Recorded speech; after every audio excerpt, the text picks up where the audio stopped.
Okay, the topic of our first module is how do ideas originate? Our first slide shows a cute bird with a healthy dose of imagination. He seems to be trying to figure out how the water faucet could be used for something else. That's what we want to learn how to do, is how to look at something and say, what else could it be? Why is it the way it is?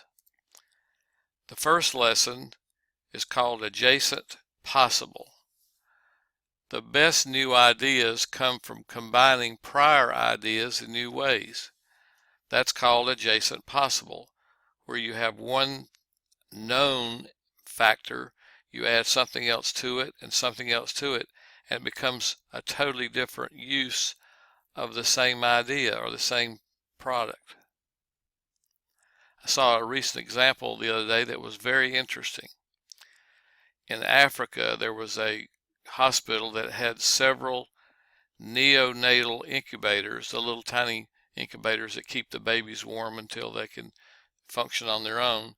And these neonatal incubators were constantly needing repair, and there was no repair parts or no repair technicians around.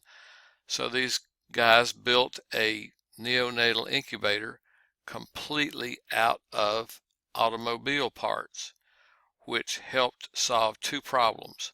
Number one, the parts were way more readily available in Africa. And number two, there were auto mechanics who could literally fix the little incubators because they knew how to work on automobiles. That's a perfect example of adjacent possible. Let's look at another example. We have an example here of a caveman and a campfire. When the campfire first came into existence, it offered a couple of things. Number one, it could keep them warm. Number two, it could cook food. And number three, it could also provide light so that their day would be extended into the night somewhat, because they could see each other. Before that time, they couldn't see each other. That led to the idea of a candle. The candle was a smaller light, but it was portable. It could be moved around, but the candle had its own problems. The candle would fall over or tip over and burn the house down. So later on, many years later on, we come up with Thomas Edison, who tried over 11,000 times to create the first incandescent light bulb by combining all kinds of different materials that were not available before that time.